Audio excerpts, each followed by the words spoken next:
Assalamualaikum warahmatullahi wabarakatuh. Anakku sekalian, kita jumpa lagi dengan PJJ Biologi.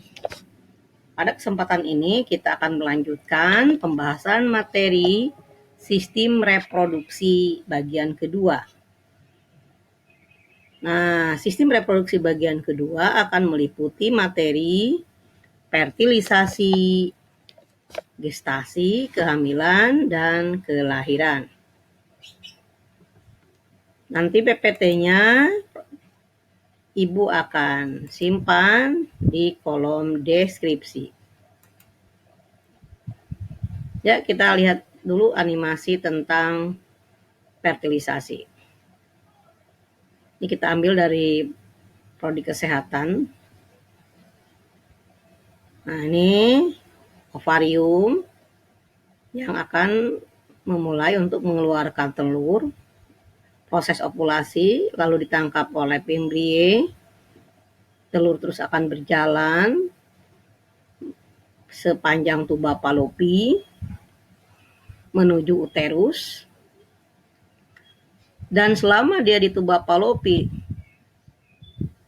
akan bertemu dengan sel sperma yang diejakulasikan tentu oleh makhluk hewan jantan ya. Kalau manusia laki-laki.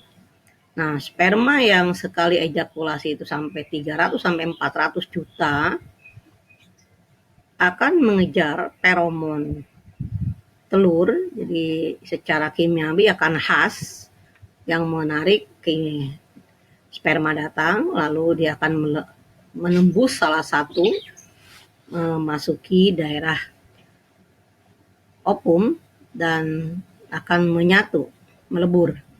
Lalu zigot itu membelah menjadi 2, 4, 8, nanti terus menerus, morula, blastula, gastrula, nanti dia menempel di dinding uterus. Nah, saat menempel di dinding uterus, lalu akan terjadi pembentukan plasenta. Nah, setelah pembentukan plasenta, maka akan ada proses kehamilan. Nah, ini buktinya terjadi kehamilan ya. Nah, kehamilan itu ditandai dengan adanya nanti hormon HCG, Human Chorion Gonadotropin. Terima kasih. Nih animator dari Universitas Negeri Malang. Oke, kita akan lanjutkan materi kita.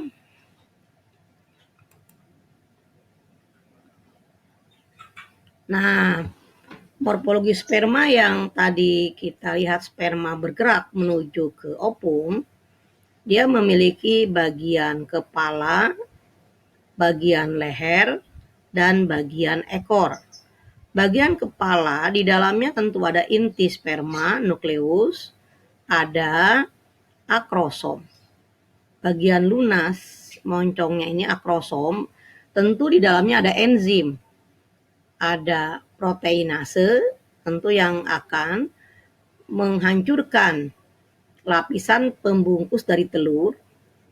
Itu lapisan pembungkus telur itu namanya zona radiata dan zona pellucida. Itu akan dihancurkan oleh enzim yang ada di akrosom. Enzimnya tadi proteinase dan hyaluronidase. Lalu di dalam leher terdapat mitokondria, otomatis tentu disinilah pusat energi kekuatan.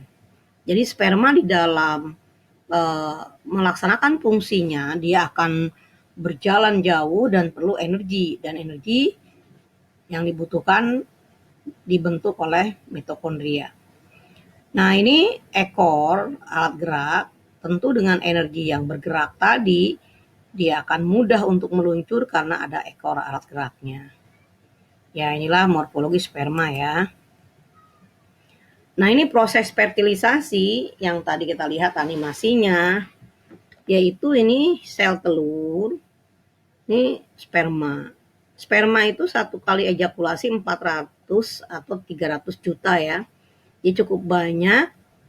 Nah, dia akan menembus, ini satu menembus, tidak lurus ya, menyamping, terus bergeser Ini kan lapisan-lapisannya ya, zona pellucida, lapisan lendir yang licin, lalu zona radiata, terus, nah baru setelah di sini, nah setelah nempel di lapisan terakhir, plasma membran dari telur ini, dari ovum ini, nah baru bisa ditembus oleh akrosom yang akan melepaskan intinya, nukleus, dan ekornya dan lehernya akan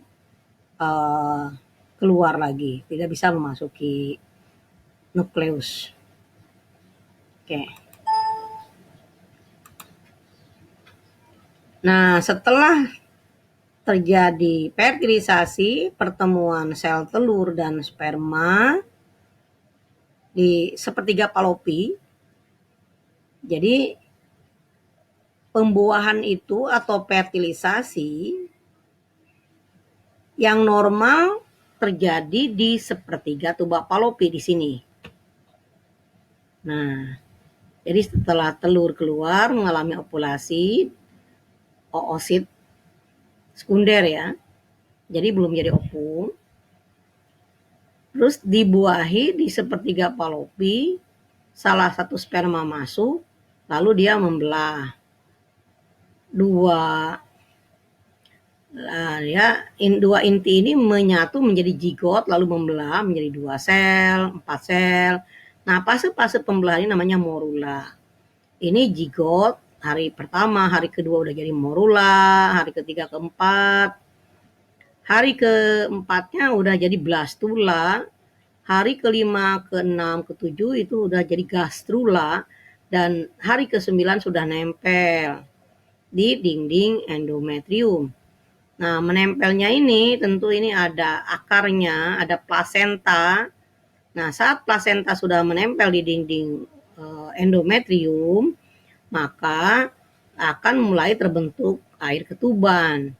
Dan tentu itu dengan stimulus adanya hormon HCG, chorion gonadotropik, gitu. Nah, pada hari ke-8 ke-9 ini, seorang wanita sudah bisa di tes pen kehamilan dan akan ditemukan hormon gonadotropin, maka tentu di alat tes pen tadi wanita itu positif hamil.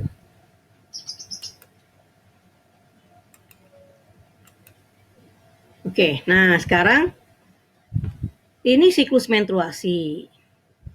Jadi kehamilan itu tentu terjadi akibat adanya sel telur dibuahi oleh sel sperma. Tapi kalau sel telur yang tadi baru ovulasi, jadi keluar begitu menuju rahim melalui tuba Fallopi tanpa pembuahan. Nah, saat telur sampai di endometrium, dinding endometrium itu uterus, tidak ada pembuahan, tidak ada fertilisasi, maka tidak hamil. Tetapi telur dan dinding endometrium yang sudah menebal akan keluar dengan sendirinya karena tidak ada pertumbuhan janin, itulah menstruasi. Nah, menstruasi ini apa dong? Nah, menstruasi itu berarti proses di mana luruh atau hancurnya dinding endometrium, calon plasenta ya, ini dinding endometrium yang tidak dijadikan media tanam untuk telur, karena telurnya tidak dibuahi itu. Nah, hormon apa saja sih yang mempengaruhi proses menstruasi? Ada FSH, ada LH, estrogen, progesteron. Jadi dimulai dengan adanya pengaruh hormon follicle stimulating hormone, maka di dalam ovarium ini akan terjadi peristiwa yang namanya oogenesis, pembentukan ovum. Nah, setelah ovum itu membelah sampai kepada fase munculnya oosit, maka akan disekresikan hormon LH, luteinizing hormone. Berarti FSH-nya off. Nah, dengan disekresikannya hormon LH, luteinizing hormone, telur tadi akan memecahkan dinding ovarium dan keluar. Peristiwa ini kita sebut dengan ovulasi. Jadi ovulasi itu tentu pengaruh LH. Nah, selama telur itu dibentuk di dalam ovarium, telur itu kan berada di dalam follicle the graft. Nah, follicle the graft atau ovarium ya secara umum itu menghasilkan hormon estrogen. Jadi fungsi estrogen apa? Secara khusus tadi adalah memstimulus atau merangsang pembentukan telur. Karena saat telur mau proses oogenesis sampai membelah begitu, itu tentu dipengaruhi perkembangannya oleh estrogen. Nah, setelah telurnya keluar mengalami ovulasi karena ada LH, maka follicle the graft yang tadinya menghasilkan estrogen sekarang ganti menghasilkan progesteron. Dan fungsi progesteron adalah menebalkan dinding endometrium. Nah, dinding ini adalah tadinya tentu tipis. Kayak menstruasi kan tuh tipis ya, menipis. Nah, nanti akan menebal gitu. Ini ya, pra-menstruasi, menstruasi, pasca menstruasi. Jadi menebal terus lurus sampai habis. Terus pasca menstruasi, ovulasi lagi nih. Ovulasi udah mulai normal kembali. Oke, nanti videonya maksud Ibu modulnya ya. Yang sudah dikirimkan terlebih dahulu silahkan dibuka kembali. Nah, kita kembali lagi ke proses kehamilan. Nah, jika embrio itu menempel pada dinding uterus, maka akan terjadi pembentukan hormon HCG. Karena hormon inilah yang memacu plasenta berkembang sehingga dibentuknya chorion. Chorion itu plasenta ya, yang nanti muncul amnion atau ketuban dan sebagainya, tentu stimulusnya dari hormon HCG. Nah, progesteron, hormon yang terus akan mengembangkan dinding endometrium semakin tebal. Estrogen juga sekarang mempengaruhi untuk mempertahankan dinding endometrium. Relaksaksin, oksitosin, dan prolaktin ini hubungannya dengan kelenturan dan relaksasi otot-otot rahim. Relaksasi sehingga orang hamil akan mulai membesar uterusnya 500 kali lebih besar daripada normal. Oksitosin juga akan mempengaruhi relaksasi otot. Prolaktin akan mempengaruhi berkembangnya pembuluh darah di payudara sehingga nanti akan dihasilkan ASI. Nah, pengaruh-pengaruh hormon inilah progesteron dan estrogen yang terus meninggi atau semakin banyak jumlahnya saat orang itu hamil yang akan mempengaruhi wanita menjadi pusing, mabok, mual, bahkan mungkin muntah-muntah. Oke, kita lanjutkan. Nah, perkembangan janin dalam rahim ya dimulai dari fase embrio pertama. Nih, ya. Ada kakinya, tidak ada kakinya, ada ekor.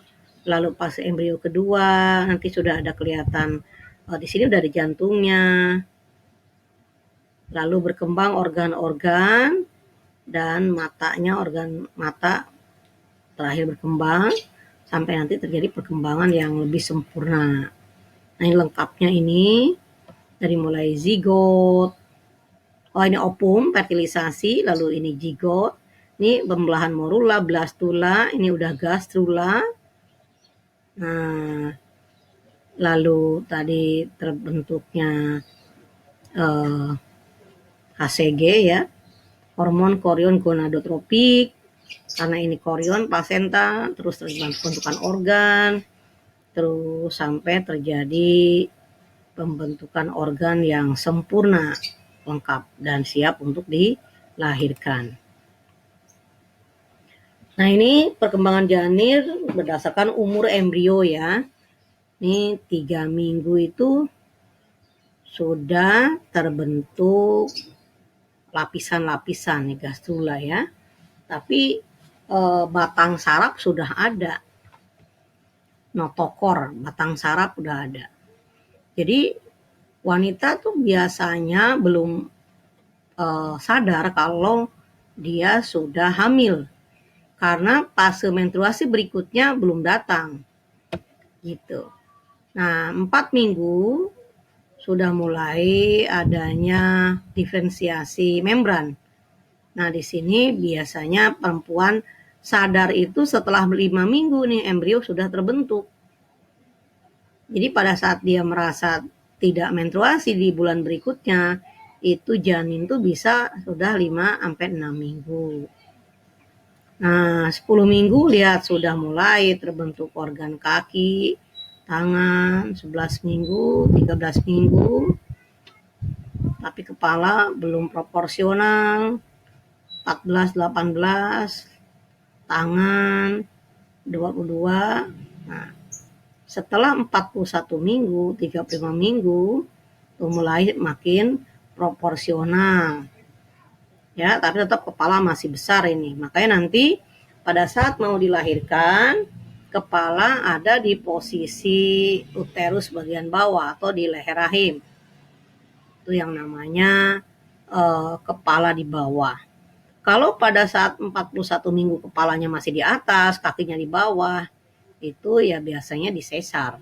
Ya, tapi tetap banyak yang masih selamat dan aman, walaupun yang normal dan aman jika kepala itu ada di bawah dekat leher rahim. Oke, ini perkembangan janin di dalam kandungan. Nah, ini berarti sudah siap dilahirkan, dia sudah mulai memiliki insting untuk menghisap ya tangannya ya. Jadi sudah. Oke, sekarang ya setelah hamil ya tentu akan ada peristiwa melahirkan lalu menyusui. Tentu menyusui ini merupakan hal yang terbaik buat ibu dan anak. Karena ASI itu punya banyak fungsi, yaitu mengandung antibodi ibu yang langsung bisa digunakan untuk janin, untuk bayi yang dilahirkan. Jadi bayi lebih kuat karena bayi dilahirkan kan belum punya antibodi. Nah, antibodi jenis A namanya IgA, imunoglobin A. Terus ASI juga tinggi kadar kalsium. Tulang bayi lebih kuat. Jadi anak yang ASI-nya bagus, pertumbuhan giginya akan normal dan lebih cepat. Tentu dibanding anak yang hanya disusui oleh susu sapi. Dan anak yang disusui dengan ASI tanpa ada masalah gitu, artinya tidak sering sakit, jadi malahan dia sehat, gemuk, pertumbuhan tulang bagus, akhirnya cepat jalan. Setahun paling lama anak itu sudah bisa jalan karena kalsiumnya bagus sehingga perkembangan pertumbuhan tulang bagus. Di dalam ASI juga mendapat limpahan kolesterol ya. Kolesterol itu kan lemak dengan energi tinggi sehingga pertumbuhan dan perkembangan bayi akan lebih cepat. Mengurangi sindrom kematian mendadak pada bayi. Nah, jadi bayi itu kan masih rentan karena belum punya antibodi, masih mudah diserang oleh berbagai penyakit dan masih rawan. Tapi dengan adanya ASI tentu resiko penyakit yang berat pada bayi akan dapat dihindari. Mengurangi pendarahan pada rahim ibu.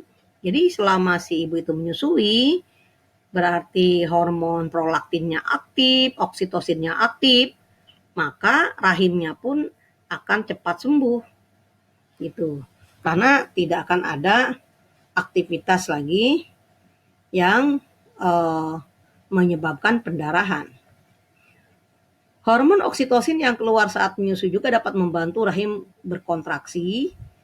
Nah, jadi pada saat si ibu mau melahirkan, itu oksitosin itu bisa menyebabkan rahim berkontraksi, artinya lebih melebar.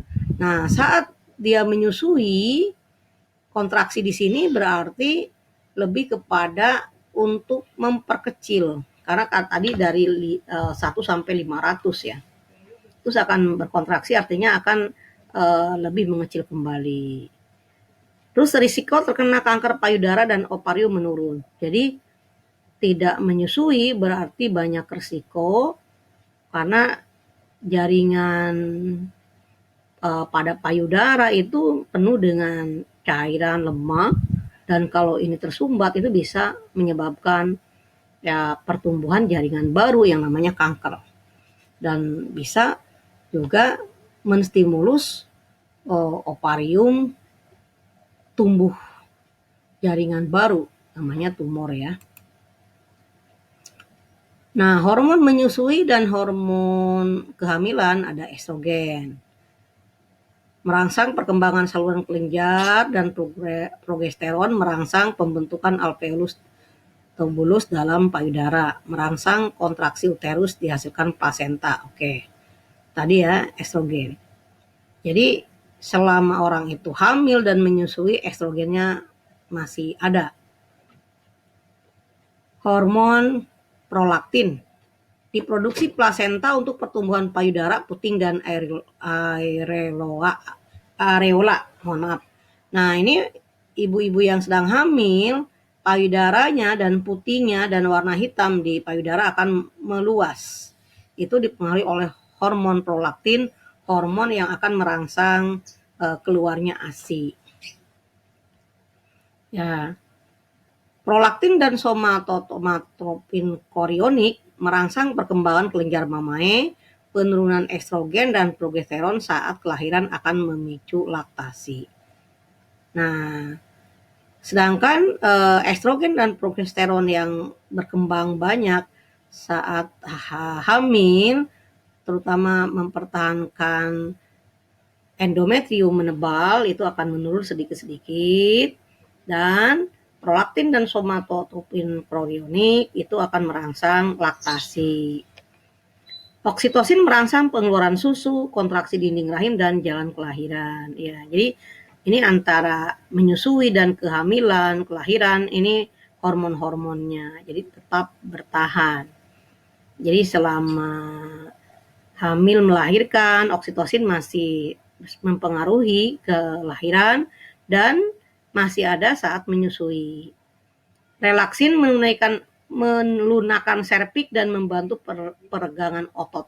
Relaksin ya. Jadi kalau orang yang mau melahirkan kan vaginanya tuh relaksasi atau lebih melebar. Ya, ada istilah pembukaan 1, pembukaan 2 gitu kan, sampai pembukaan 10 berarti siap untuk melahirkan. Tahap perkembangan embrio. Ada endoderm, lapisan germ yang paling dalam. Ya. Nah, ini lapisan yang terdorong keluar dari inner cell mass dan tumbuh mengelilingi blastosul. Jadi pada saat tadi ada pergerakan setelah fertilisasi, zigot, morula, blastula, gastrula, nah itu merupakan awal ya dari proses pembentukan organ, ya diantaranya ada alat pencernaan, hati, paru-paru, organ internal lain, ya diantaranya organ-organ internal bagian dalam ya, berarti ya ginjal gitu. Nah, sekarang mesoderm, lapisan sel-sel inul sel mas yang terdorong di antara endoderm dan ektoderm. Tulang, otot, sistem sirkulasi, pembuluh darah ya, jantung, dan sistem reproduksi. Sedangkan ektoderm, lapisan yang paling luar, nah origo, otot ya, ini juga bisa ke kulit, terus sistem saraf, organ indera, rambut, ya, kelenjar menyusui, itu akan dibentuk oleh lapisan-lapisan embrio yang tadi umurnya sekitar 7 atau 8, 9 minggu ya. Nah, disebut dengan fase gastrula. Jadi gastrula itu punya 3 lapisan, ekto, meso, dan endo. Dan dengan pembagian pembentukan organ, diferensiasinya berbeda. Oke, sekarang manfaat nutrisiasi. ASI itu memiliki kolostrum. Kolostrum itu cairan yang dihasilkan dari kelenjar mamai bumil yang baru melahirkan, warnanya agak keputihan ya, putih abu-abu.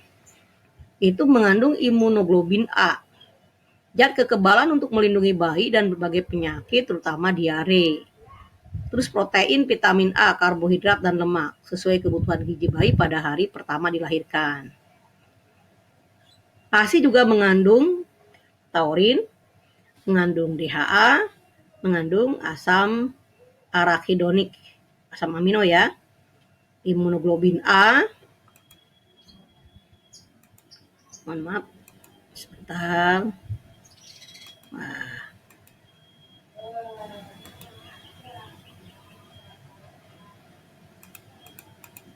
Sebentar anak sekalian, waduh.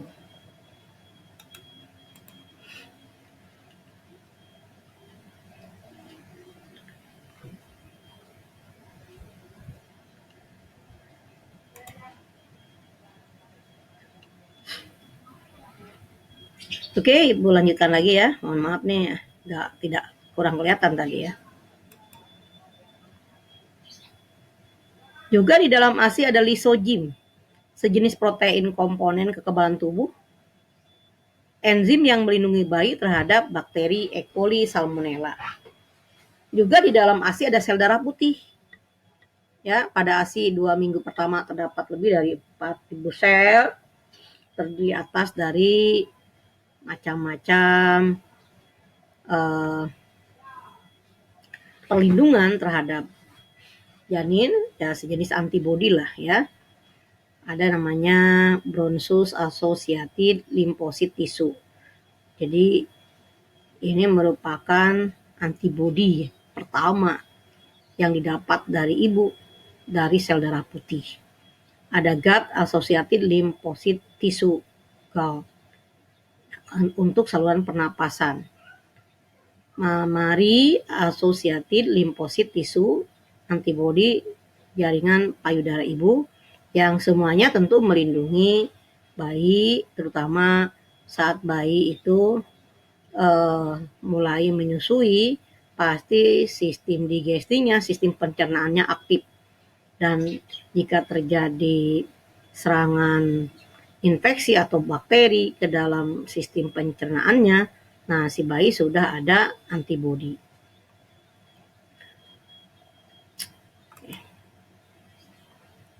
Sekarang kita akan mengamati,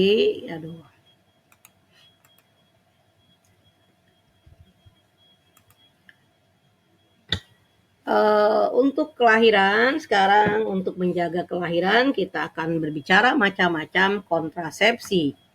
Kontrasepsi itu tentu alat ya yang digunakan untuk menunda kelahiran. Jadi ada kontrasepsi sederhana manual, sistem kalender, kondom, diafragma, spermisida. Itu yang sederhana manual ya, artinya bisa dipakai langsung. Terus alat kontrasepsi dalam rahim, IUD, intrauterin depis, ini yang dimasukkan. Kontrapsi vasektomi, ini tentu disteril karena dipotongnya saluran vasektomi atau istilahnya deferens, tubulus deferens dari laki-laki, jadi laki-laki yang dikebiri lah. Sedangkan kontrasepsi tubektomi ya itu adalah sterilisasi untuk wanita karena tuba polipnya dipotong, disteril ya. Ada kontrasepsi hormonal, pil KB dan suntik. Oke, ini nama-nama KB, ada pil, ada suntikan, ada susu KB, ada IUD, ada spon vagina, diafragma, karet KB. Oke, silahkan kalian baca di modul ini sudah ada. Oke, anakku sekalian, ini gambaran yang kehamilan tadi pada saat terjadi nempelnya zigot yang sudah berkembang menjadi morula, blastula, gastrula, dan dia akan membuat semacam kita sebut akar ya, plasenta. Nah, nempel di dinding endometrium. Nah, jika ini terjadi penempelan atau nidasi, maka akan adanya hormon HCG itu menunjukkan kalau dia hamil. Nah, ini tahap-tahap saat mau melahirkan ya, persalinan. Nanti tuh kepalanya yang di dekat dengan leher rahim. Lalu ini terjadi pelebaran vagina karena tadi pengaruh hormon relaksasin, oksitosin, jadi lebih mudah untuk keluarnya kepala bayi. Nah, setelah dilahirkan, plasentanya juga nanti akan keluar. Nah, ini ibunya sudah menyusui. Oke, ini ada hubungannya juga dengan kalau kelahiran itu dengan tadi ya, masalah kependudukan dan KB tadi ya. Mengatasi masalah kepadatan penduduk melalui program keluarga berencana dan pemberian ASI eksklusif. Jadi macam-macam KB tadi sudah ada yang manual, ada yang dengan IUD, ada yang dengan sterilisasi. Oke, anak sekalian, untuk program keluarga berencana silahkan. Nah, ini hampir sama dengan pemberian eksklusif ASI ya. Nah, ini kan sebagai sumber gizi lengkap, imunisasi awal, meningkatkan kecerdasan otak serta emosional spiritual bayi, pembentukan ikatan kasih sayang bayi dengan ibu, perkembangan psikologi bayi, itulah fungsi dari menyusui. Tadi sebenarnya udah Ibu jelaskan ya. Kontrasepsi juga sudah, ini sedikit ringkasan ke bawahnya. Oke, anakku sekalian, silakan disimak kembali modulnya dan boleh juga disimak video ini dan PPT-nya akan Ibu kirim di link deskripsi. Oke, anak-anakku sekalian, kita akhiri